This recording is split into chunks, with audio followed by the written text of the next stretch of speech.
Hello. Welcome to another episode of Mourning Tea. I'm your host, Ani. I always feel like I'm in some kind of like Wiggles or fucking like Teletubbies episode whenever I'm doing that intro because it sounds ridiculous. So, hi, I will say, how you guys doing? Well, I guess you can't really answer that for me, can you? But, things have been going well over here. I Morning tea, in case you don't know, comes from because I own a hairline called Morning Hair, but like mourning the death of someone. And I think that's funny. It's based off of like Victorian death hair, and I like everything kind of like dark and creepy and macabre and a little bit spooky. Wednesday Adams, like I literally have a tattoo of her on me. I mean, like, come on, it's her with the death mark, the dark mark. So, like, to me, the Death Eater mark, that's just fucking cool, if you ask me. And so that's where one day someone was like, oh my gosh, it's like you're having morning tea. And I was like, oh, stop. But I am also very well aware that names like this can kind of keep people away. When I launched Morning Hair, this is off topic to literally everything I want to talk about, but it's on my head, it's on my mind. My PR boxes were actually coffins. I had custom made coffins. The front said Morning Hair. The inside, they were lined with green silk because like lime green is like the color of the company. And I actually had someone DM me and she's like, I really want to buy your hair, but I don't want people to see it coming from a coffin. Like my clients would not like that. And I've noticed that with particular crowds, and I don't want to say what kind, but the more religious kind, they don't like it. They don't like my hair. They love my product. They don't like seeing that it came in a coffin. I'm like, oh, it doesn't come in a coffin every time. That was just for PR for like when it first launched. Like, what? But honestly, that I do find really funny. But that's not, you know what? Actually, that leads right into what I want to fucking talk about today, which, yes, is content creation, but not in like the way that you think, because I don't know about you guys. So I will say, technically, yes, my part of my job is content creator, especially if you follow me on TikTok. Like, is TikTok my job? No. But do I make money off TikTok? Yeah. Is it like a decent amount of money to where I'm like, oh, I should probably keep doing this? Yeah. I'll just be honest, it is. But TikTok is like my happy place. That's where I'm just full of shenanigans. I post whatever I want, whenever I want. If you don't like it, don't fucking follow me. I literally don't know. But my following is growing, and like that is like pretty cool. But one of the things that it's so interesting to me, because I get a lot of people that say, they're like, well, if you have, because I have like, I think it's close to like 117,000 followers, which isn't massive, but like, hey, like that probably counts somehow as like an influencer and like a little guy. And people are like, well, you need to make like your TikTok about work. You need to use, I'm like, I don't want to do that. I need a place for myself. I need a place where I don't have to worry about rules and posting and reels and videos and editing and hooks. I'm like, I just need a place where I can just fucking like be. And that for me is forever TikTok. But even though I don't consider myself an influencer or like a content creator, I can acknowledge that technically, yes, I am. You know what I mean? Even though I do own other businesses. And so, like, even with that, I don't know if you are like this, but I can openly admit that I am. I can easily get caught up in, like, I don't want to say the like rat race of, social media and the type of content, but I can. I do not consume a lot of Instagram content. I'm just going to be honest with you. I post, I engage, I talk to people, I meet new people, and I network, and like that's fun for me. But TikTok is kind of like my feral fucking like playground, and that I consume a lot of content on TikTok. And I'll be honest, I'm not even embarrassed to admit it. I don't care. Like I said, that for me is like a minute where I can just let my brain like relax and doom scroll a little bit. And I know people are like, you shouldn't be doing, okay, yeah, well, leave me alone. You know what? That keeps my ADHD in check and it entertains me, and I'm perfectly fine. But I think what I find it hard is that I see so many people that are talented, and I'm going to include Instagram on this one as well. They are talented. They're cool. Like, they're just rad people. And I find myself being like, oh my God, like, should I be making that kind of content? Should I be doing that? Like, I'm gonna be honest, the people who can dance, oh my God, y'all are just cool. You look cool with your big pants and your big sweatshirts and you just like moving stuff. And like, I want to do that, but I also have to be realistic that like, that's just not me. I'm not the cool dancing girl. Those fucking get readies with me, or you're like, I can't even do a get unready with me because I barely get ready most days. Y'all only see me from chest up. And so I feel like when I see those things, not that I feel bad about myself. I feel like that's not a good way to put it, but I do feel the pressure to create more and different kinds of content. I feel the pressure to be funny. I feel the pressure to get dressed up and be cute every single day. I feel the pressure to like record parts of my life that not that I don't want to, but I need some sense of privacy. And I've talked about it before. I don't like feeling like I'm on the Truman Show. It's not my vibe. It's not fun for me. I don't enjoy that. You know what I mean? And so I think like, I just know as me, who someone is very headstrong and very sure and secure of myself. If I'm feeling that pressure, there's no fucking way you aren't too. Not saying that you're like weaker or less. I'm just saying, if I can be this stubborn and like bullheaded and like strong of a personality, and even I'm feeling the pressure of like, do these other things, I fucking know it's normal then. Like other people have to be feeling this. And I feel like that's something that we need to talk about, because just because someone else does it doesn't mean that you have to.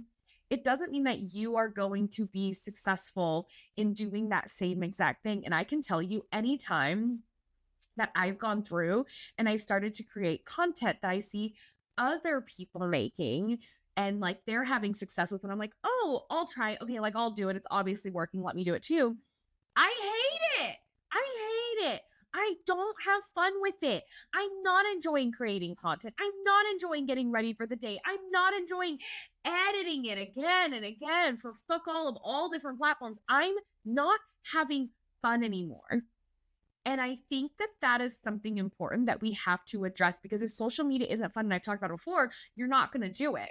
You're not going to enjoy it. You're going to resent it. You're going to say that the algorithm fucking hates you, that Instagram hates you, that TikTok hates you. When the reality is the content probably isn't great because you don't like doing it. I don't like cooking. Can I cook? Yes, I am 35 fucking years old. I can cook a meal to save my life. Do I enjoy it? No. So am I going to do it? No. Is it going to be Michelin star quality? I hope you're not anticipating that or expecting that, because you ain't getting that from me, baby. Like, I'm not the one. And so that I feel is just something that I want to talk about, because it's so hard. There's so much pressure all the fucking time to do literally every single thing, to have everything perfect, to like crank out more and more and more types of content. But that's just not, I do not, in my personal opinion, feel that that is the way to success. So here are my thoughts on this. First off, yes, we know that the algorithm favors originality. Yes, it favors retention. But yes, trends are also fun to do. I feel like if you see a trend and you're like, oh, shut up, that looks like fun, I really want to do it, well, then hell yes, do it. If you see a trend and you can kind of jig and adjust it to like fit your industry and what it is you do, then once again, also hell yes.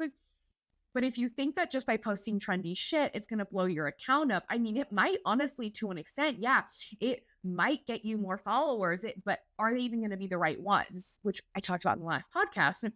And so I think when you're trying to figure out what type of content you want to do, yes, like definitely figure out what it is that you enjoy. So for example, the dancing videos, I love watching them. I want to be one of those cool people. I'm going to be like, I want to be that cool. But I'm not.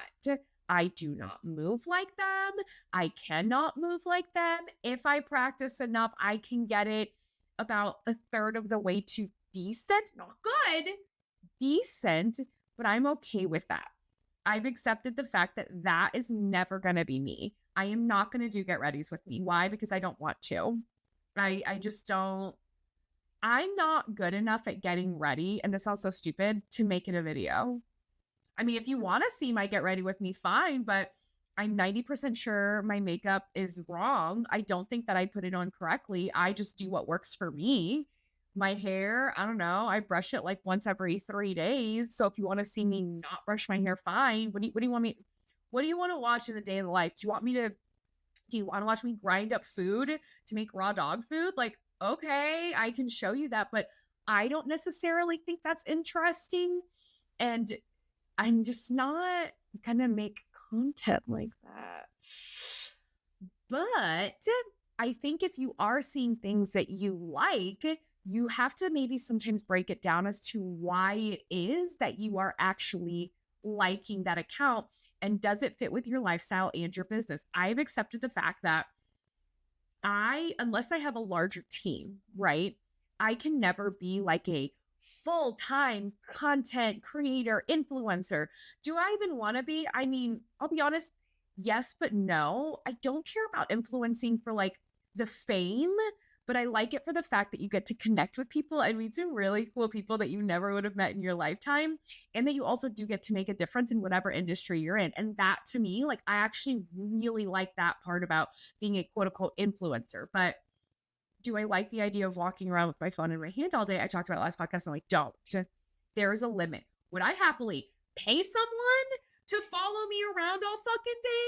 Hell yeah, as long as I don't have to be the one with my phone out. But I'm going to be honest, sometimes that's kind of what you have to do. So like when I'm doing classes, because I want content from my classes, I do pay someone, I fly them out, and I pay them to take content for me the entire class. They run my social media for that entire day. And my stories look so fucking good when they do, and they look like pure ADHD chaos when like I do it, but like whatever.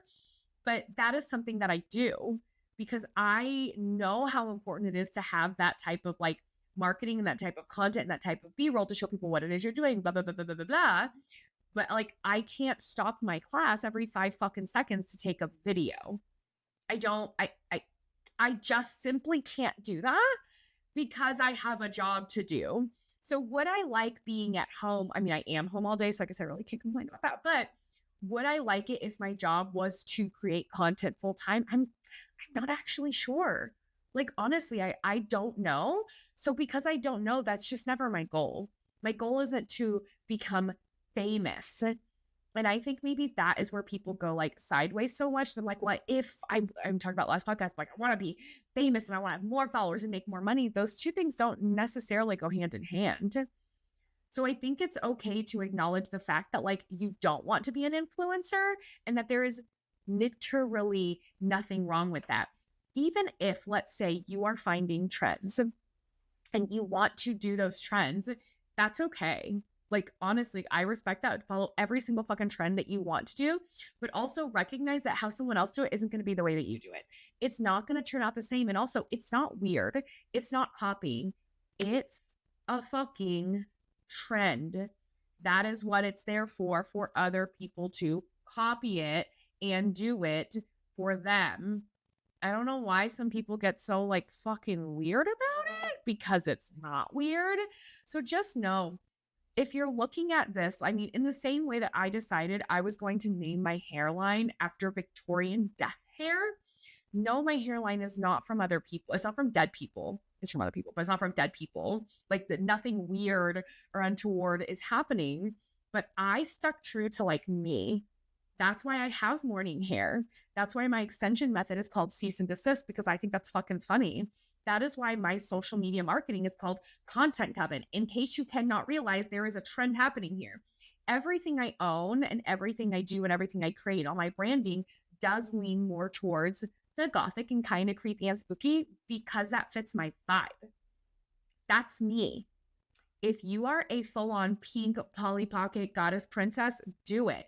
You don't have to fit into any particular bubble. You are allowed to be different and you are allowed to stand out and accept the fact that whether you're leaning towards the gothic, dark content, dark vibe, or you're super bright and happy and cheerful and pink and pretty, or you even sit somewhere in the middle, someone's not going to like you. Someone is not going to like you. Period, full stop. That's it. And that's okay. They do not have to consume your content. And if you heard my earlier podcast about bullying, if someone doesn't like it, they can fuck off. And I fully stand by that, because to come to my page and be like, I don't like it. Well, I don't like you. I don't care. So please also don't feel like you have to make yourself so much smaller to like, ease other people. Be big, baby. Yes, make them uncomfortable. That's a them problem. They can talk about it to their therapist. It's not a you problem. So I really do hope that this has helped because I feel like the industry, at least the hair industry, is it's crazy. There are so many people on the ends of every single spectrum, but I know if I have felt the pressure to fit into a particular box or do a particular type of content, whether I do or don't like that box or content, I'm sure that other people are feeling it too. But I just want to let you know, like, you don't have to fit in. You can do literally whatever you want and don't do whatever you want. Now, as I've said in previous podcasts, there's a difference between being like, I fucking hate doing that and I'm nervous to do it. Don't let nerves keep you away, but don't stall your business out just because it's different. I like different. I think different is amazing, whether it leans towards the black or the pink side. I don't really care. I love things that are weird and unique and cool. And obviously for me, like black and white and macabre and a little bit dark, like that is my favorite. That doesn't make mine right. It just makes it right for me. So I've accepted the fact that like I'm going to make my content in the way that I like. Yes, I'm still going to make sure that it works, that yes, it has its hooks, blah, blah, blah, blah, blah. But like, am I going to sit here editing a 45-minute YouTube video? I would literally rather kill myself. I'm not doing that. That's not fun for me. So I hope that this has helped. If y'all got any questions, you know my DMs are always open and to all my spooky babes, stay spooky, stay weird. If you love building Legos and that's what you want to talk about on TikTok, do it. Who cares? It's the uniqueness that brings people to us. It is not like how much, oh my gosh, wait, hold on. What is that brand? I will never remember. But there is a brand this girl she did not grow up in the South, but she went to like college in the South. And there is a brand that she's like, everybody wears it and everybody looks literally identical. It's insane. It is very bright colors and a lot of sequins and those and those like generic sayings in the front, like live, laugh, love. And when she showed me that, I was like, wow, everybody wears that. And she started showing videos where, yes, it was like the knee-high boots with the skinny pants tucked in and the big sweatshirt with the big brim hat. Like it was so crazy to me seeing that every single person was a copy paste, copy paste, copy paste, copy paste. And that to me, even as consumers, is just so unappealing. Like add some individuality, add some personality. Hell yeah, follow trends if you like to do it. But you do not have to do what everyone else does if it's making you absolutely fucking miserable. So that's all I have to say for today. I hope that this has helped. I hope that it's eased at least a little bit of worry. And as always, if you have questions, if you have thoughts, if you have concerns, if there's something you want me to talk about, shoot me a DM. I can literally answer all of them. So have a great day, guys. See you next week.